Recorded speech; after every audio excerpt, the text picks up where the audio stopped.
तो वही हुआ, वो पाकिस्तान के लोगों की पार्टी, ये भारत के लोगों की party, Bharatiya Janata party, Pakistan peoples party, ये दोनों एक ही हैं, समझे।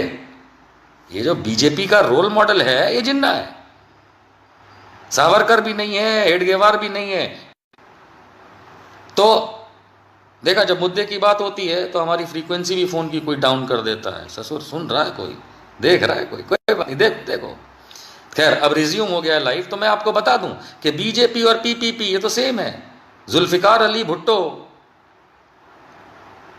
और इन लोगों के बीच में फर्क क्या है? इनकी तो थॉट प्रोसेस भी सेम है, नाम भी सेम है। अब मुद्दे की बात यह आती है कि चीन के साथ हमें यह नहीं समझ में आ रहा कि इतनी भसड़ करने वाले और इतनी बकबक करने वाले भारतीय जनता पार्टी वाले गए कहां।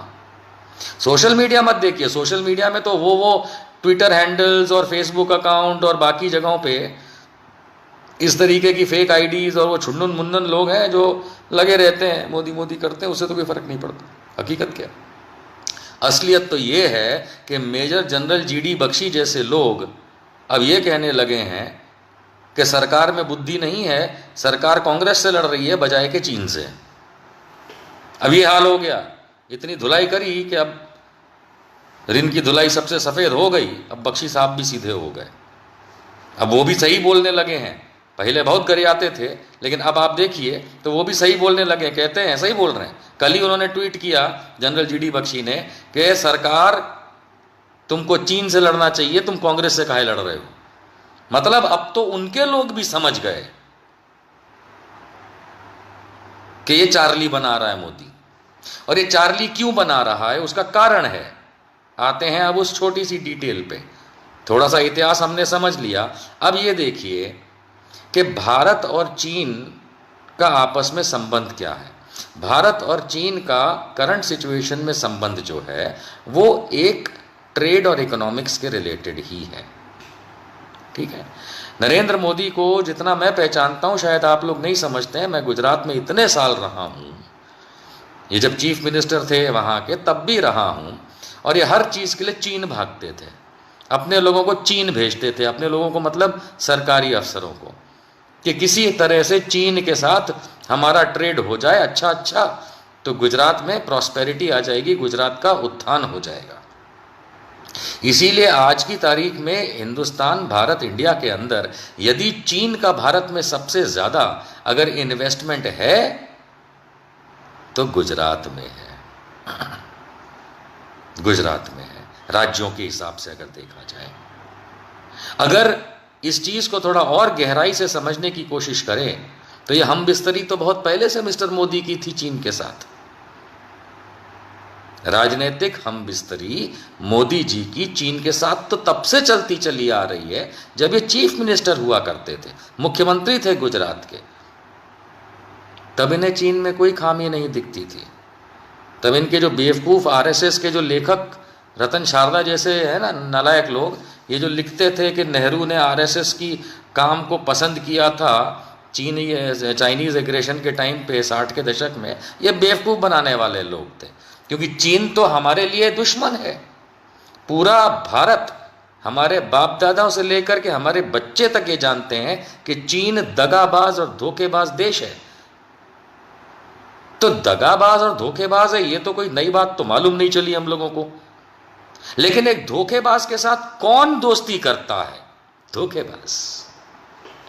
एक दगाबाज के साथ हाथ कौन मिलाता है? दगाबाज।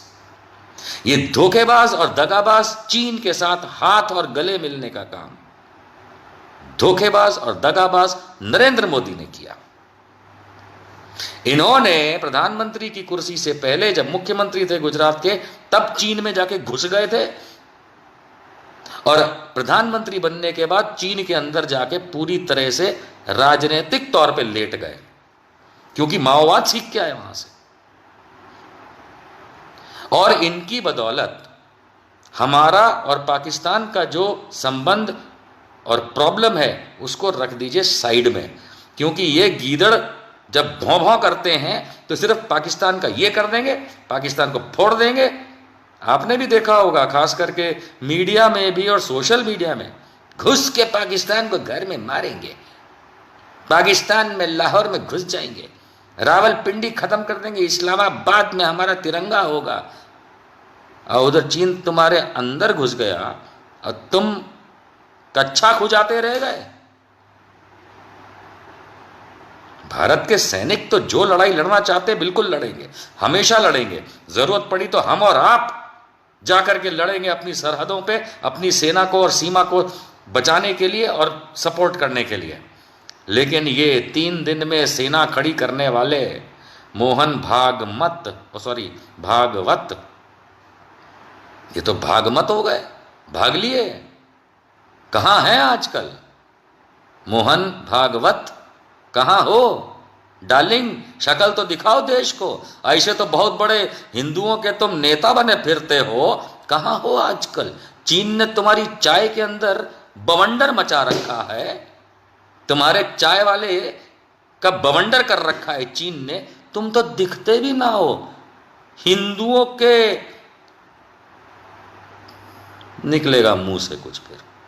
अबे 3 दिन में सेना तैयार करोगे, 3 दिन में तुम चड्डी नहीं पहन सकते, तुम्हारी चड्डी ऊपर नहीं होती है 3 दिन में, और तुम 3 दिन में सेना तैयार करके बॉर्डर पे जाओगे। कहां हो? कहां? भाग मत मिस्टर मोहन, भाग मत, यहीं रहे इंडिया में। हिंदुओं के तुम पता नहीं क्या बनने के निकलते हो। तुम तो औकात नहीं है तुम्हारी कि तुमको आगे से कुछ बोलना भी चाहिए। You are bloody anti national. क्योंकि भारत तो इंतजार कर रहा था, हम तो छोड़िए, भारत में जितने संघीय हैं वो इंतजार कर रहे थे कि मोहन भागवत आदेश देंगे तो हम अपना कच्छा चढ़ा के और चीन को जाके अटैक कर देंगे, खत्म कर देंगे। क्या हुआ? भागमत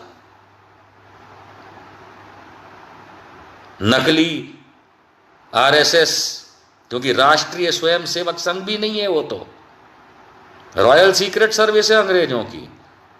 नकली लोगों बड़ा आकर के टेलीविजन पे अपना वो उठाते हो, हम 3 दिन में सेना तैयार कर देंगे, हम दुश्मन को छोड़ेंगे नहीं। अबे राजकुमार हो क्या मूवी वाले? हम करते फिरते हो, और जब नंबर आया तो फुस घुस गए बिल के अंदर।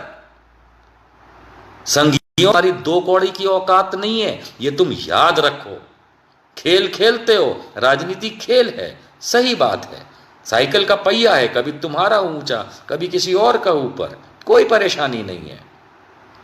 जितने दिन इस देश में गुर्बत रहेगी, अच्छाई की तरफ हम बढ़ रहे हैं। ये गुर्बत तुम लोगों ने पैदा करी है भाजपा वालों, तो ठीक है, हम तो देख रहे हैं, बहुत खुश हो रहे हैं इस बात से कि बुरा समय जल्दी बीतेगा, अच्छा समय आएगा।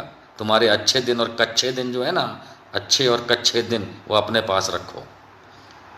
लेकिन तुम लोगों में इतनी रत्ती भर की ना तो हिम्मत है, ना औकात है, ना अकल है, ना गवर्नेंस आती है। तुम लोग को आता है सिर्फ भजन करना। अब भजन भी कैसा करते हो? ताली बजाओ, थाली बजाओ, घंटा बजाओ, इससे ज्यादा कुछ नहीं आता तुमको। और इसी वजह से जो आज चीन के साथ भारत का जो फ्रिक्शन है, उसमें ये राजनीतिक लोग आर्मी को ले आएंगे बीच में। आपने आर्मी के बारे में ऐसा क्यों कहा? अरे नालायक नरेंद्र मोदी, दिसंबर 2014 में श्रीनगर के अंदर रैली में जाकर के तूने क्या कहा था कि ये मोदी की सरकार है जिसकी बदौलत कश्मीरियों से आर्मी ने माफी मांगी। तू हमें सिखाएगा देशभक्ति, तू हमें सिखाएगा देश के अंदर किस तरीके से सेना को सम्मान किया जाता है, तू हमें सिखाएगा कि हमारे घर के वर्दी वाले लोगों को, खुद के लोग जो हैं, उनका सम्मान और उनके साथ बाकी सेना और पैरामिलिट्री का कैसे सम्मान करना है, तू हमें सिखाएगा। जो कश्मीरियों को जाके कहता है मोदी सरकार है इसलिए आर्मी से हमने माफी मंगवाई, तू तो हमारी भारत की सेना तक को नीचा दिखाता है। तेरी क्या औकात कि तू भारत के लोगों को देशभक्ति या कुछ भी सिखा सके। तक्षशिला तेरे लिए बिहार में था और हुआनसांग तेरे गांव से लेकर के चीन में था। तेरी चाय के अंदर चीनी गलती नहीं है, क्योंकि तू पता नहीं किसकी गलती है। काश नेहरू ने हम दो हमारे दो का नियम ला दिया होता तो ये चौथे पांचवें नंबर वाले औलादें पैदा ही नहीं हुई होती और इस देश को इस समय ना देखना पड़ता। चीन के किस बात से तू डरता है मोदी? हमारा 25% के आसपास इंपोर्ट चीन से है। हाँ ठीक है, वो तेरी नालायकी की वजह से है। Make in India, startup India, घंटा इंडिया, बिल्ली इंडिया, टिंग टिंग इंडिया, नॉनो इंडिया, पता नहीं क्या करता रहता था तू। घंटा फर्क नहीं पड़ा इस देश पे, ना मेक इन इंडिया, ना स्टार्टअप इंडिया।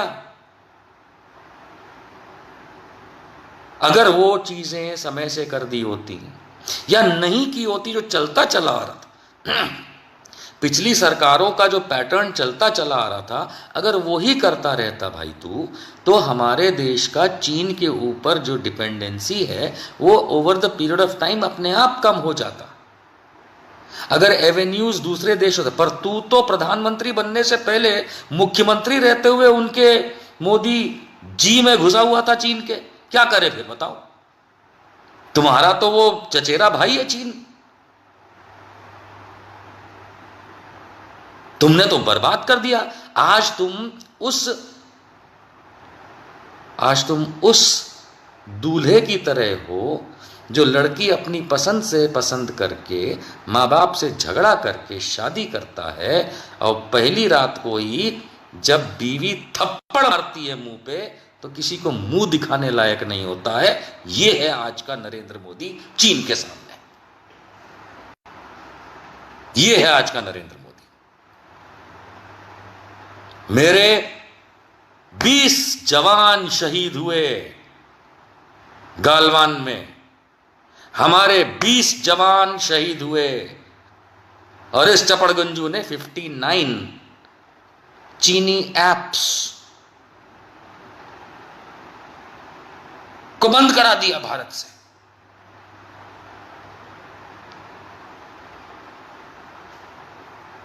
भारत के प्रधानमंत्री हो इसलिए नहीं, उम्र में बड़े हो इसलिए गाली नहीं दे रहा हूं, समझ लेना। मैं अपने संस्कार नहीं भूलूंगा, तेरे तो कोई संस्कार है नहीं, समझा मोदी?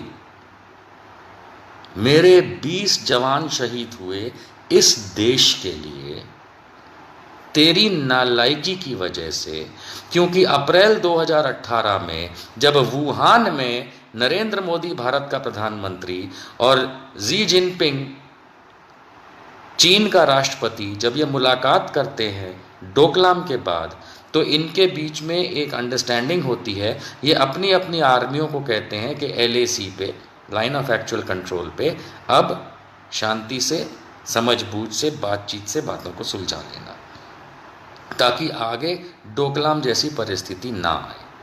तब भारत के जनरल थे आर्मी के बिपिन रावत।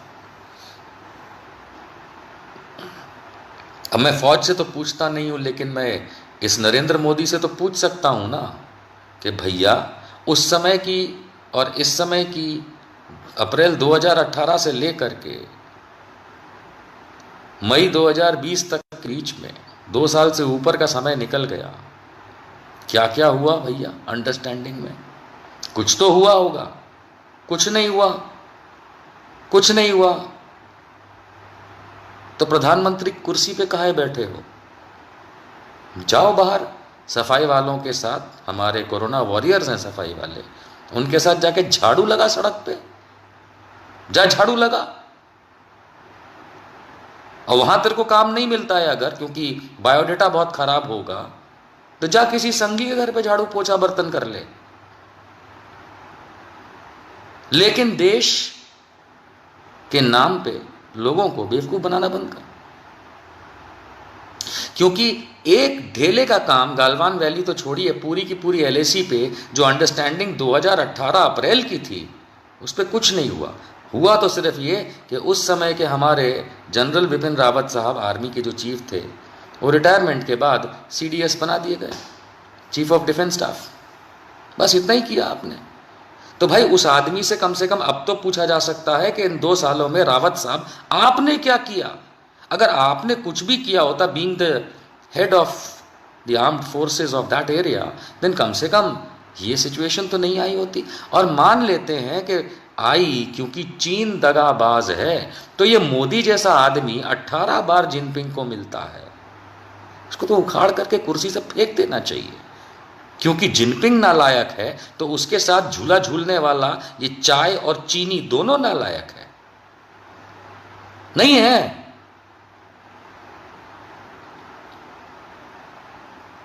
और तुम वहां बैठ करके ऑपोजिशन का हिसाब निकाल रहे हो। अरे ऑपोजिशन को थोड़ी देर के लिए गाड़ी साइड में रखो, तुम अपनी बताओ। नामाकुल नामुराद नरेंद्र मोदी, तुम अपनी बताओ। तुम चीन से तुम्हारी फटती क्यों है? मेरी आर्मी की नहीं फटती, ITBP की नहीं फटती, एयरफोर्स की नहीं फटती, नेवी की नहीं फटती, अरे एक आम भारतीय की नहीं फटती। तुम बोलो तो मैं कल सुबह सड़क पे जाके पूरे भारत को इकट्ठा कर लूंगा कि चलो चीन को घर में घुस के मारेंगे। एक आदमी जो नहीं निकलेगा ना, वो है नरेंद्र मोदी। फट के बैठा रहेगा घर के अंदर, नहीं हो तो, है ना? अरे 56 इंच के पिछवाड़े, तेरे में इतनी दम ना है कि दुश्मन मेरे घर में आकर के मेरे सैनिकों को मारता है, और तू सोशल मीडिया की फ्री एप्स जिससे वो कमा भी नहीं रहे हैं, चीन को कोई फायदा नहीं हो रहा, फ्री एप्स हैं, उनको तुम बैन कर देते हो और बाद में मालूम चलता है वो भी टेम्पररी बैन है। सरकार कहती है आइए अपना पक्ष रखिए ताकि आगे बात हो। बस इतनी सी तुम्हारी औकात है नरेंद्र मोदी। ये तुम्हारे लिए मेरी भारत की सेना के प्रति प्रेम है। बेवकूफ बनाते हो कि वहां जाकर के आर्मी की यूनिफॉर्म में खड़े होके फोटोज खिंचवाते हो, कश्मीर में जाके दिवाली मनाते हो। इतना चूतिया समझा हम लोगों को कि तुम बेवकूफ बनाते रहोगे और पूरा भारत बेवकूफ बनता रहेगा। अब ये मत कहना कि गाली क्यों दी, तुम उसी लायक हो, कर लो जो करना, उखाड़ लो जो उखाड़ना है तुमको, तुम उसी लायक हो। तुम गाली खाने लायक हो क्योंकि तुम देश को इस कदर तुम परेशान कर चुके हो। और भाड़ में गए तुम्हारे संघी और ये वो, कुछ नहीं होता। तुमको कुर्सी मिली, सीट मिली, बैठे हो, पर भारत खत्म और भारत को बर्बाद करने के लिए नहीं। कोरोना के नाम पे वैसे ही तुम बेवकूफ बना चुके हो। पूरा देश इस समय डूबा पड़ा है। किसी के पास कमाई नहीं, किसी के पास इनकम नहीं, नौकरियां वो चली गई। कोरोना के नाम पे हुआ बना दिया, एक फ्लू जैसी चीज है, उस पे हुआ बना के देश बंद करके तुमने बर्बाद कर दिया। और अभी पता नहीं और कितने दिन तक बर्बाद करते रहोगे। सरकार के पास पैसा नहीं बचा तो तुमने दुनिया से लोन ले लिया, हम पे डाल रहे हो, टैक्स पे करने के लिए आप लोगों पे डाल रहे हैं। और आप कर क्या रहे हैं? और आप बिहारी बिहारी कर रहे हैं गालवान के ऊपर बैठ करके। बिहार ऐसा उठा के बाहर फेंकेगा ना, ये नीतीश कुमार और सुशील मोदी, मुंह छुपाने की जगह नहीं मिलेगी इन लोगों को। और ये अमित शाह और JP नड्डा, मिस्टर गड्ढा और सरेंडर मोदी, तुम लोग को मुंह दिखाने की जगह नहीं मिलेगी। बिहार तुमको ऐसा लपेट के, ऐसा लिक्की क्या वो, छोड़ो ना यार, कुछ निकल जाएगा मुंह। अरे इतने नालायक लोग हैं यार, कितने नालायक लोग हैं, हद से ज्यादा। जब आप हद से ज्यादा नालायक होते हैं और चीन के साथ मिलकर के इस देश को खत्म करने की कोशिश करते हैं, आप हमारे भारत के फैब्रिक को, सोशल फैब्रिक को खत्म करते हैं। देश के अंदर हिंदू मुसलमान कराते हैं, कुछ नहीं मिला तो इंडिया पाकिस्तान कराते हैं, फिर इंडिया पाकिस्तान से हिंदू मुसलमान कराते हैं, और अब ये नया तुर्रा छोड़ा चीन को लेके। और चीन के सामने आपकी 10 कौड़ी की औकात नहीं है। एक बात कह दूं मैं नरेंद्र मोदी, और आज मैं आप लोगों के माध्यम से खुलासा भी कर देता हूँ, इम्पॉर्टेंट है, सुनिएगा। आपके साथ मैं रूबरू हूँ इस समय